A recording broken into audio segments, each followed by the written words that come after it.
jam hiramon bandiraɓe sehlaɓe heɗotoɓe radio jowol sare hande ko ñalawma talata hawri ko nogas lewru février hitande ujunnaji ɗiɗi e nogas nayyi habaruji moon e ɗemgal Pulaar guiɗoɗen ko toon to États-Unis kanko biyetenoɗo informant ɗum noon ko neɗɗo mbiyanoɗo ko kañum jogui habaruji kewɗi ko fati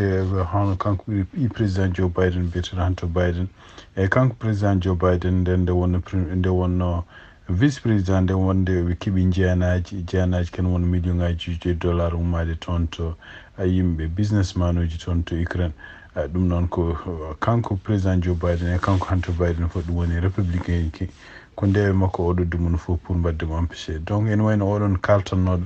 mbiyanoɗo kadi ko risinaji tawama wonde koye fenade woni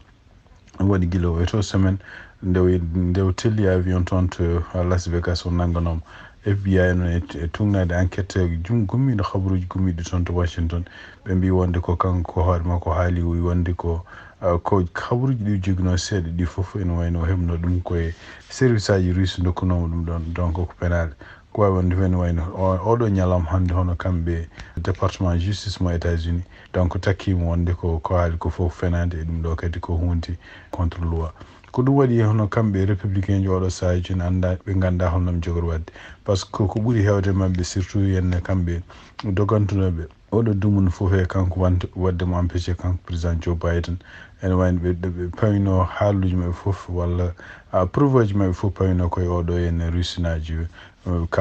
biyeteɗo kalto ɗum noon ko guila e kanko McCarthy gardinoɗo suudu représentant ha e ko won en ardiɓe comité ji enquête uji ko wayno kanko biyeteɗo Jordan jeyaɗo toon to Ohio Mike Johnson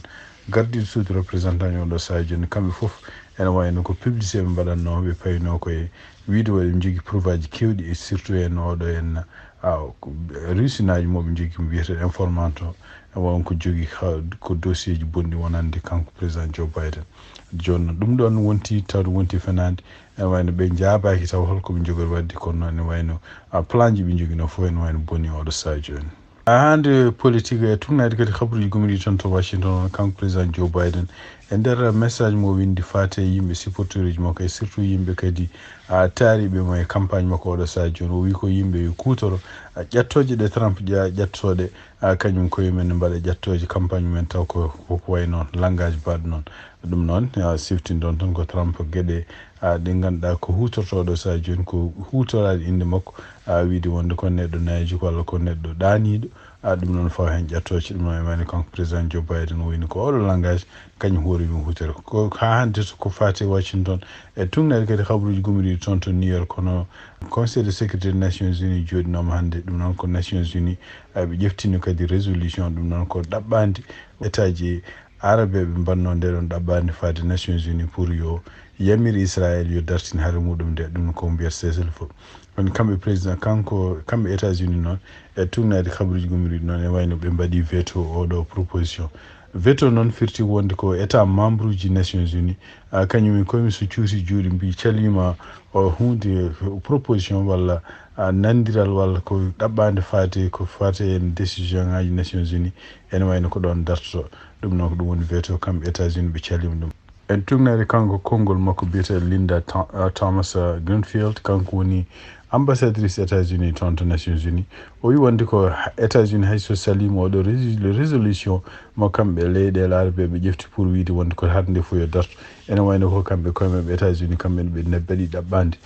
pour résolution goɗɗo ko fate en haare nde yo darto temporairement pour to surtout en ko ha yimɓe kadi nangaɓe mbawa peede kadi ha yimɓe kadi daña ko wiyete balle kewɗe mbawa nadde toon to Gaza ɗum noon ko ɗum woni ko wawi wonde fof ene wayno ko ɗaɓɓande waɗa noon adande hono kamɓe leyɗe arabe ko mbanno ko ala ɗum waɗi ala to oɗo saaha joni hande tan kadi hono kanko Nikki Haley ene wayno e tugnade kadi e sondage uji gummiɗi toon to Caroline du Sud hawnaki ene wayno Donald Trump ma hawmo toon ɗum noon sondage uji ɗi kolli wonde ko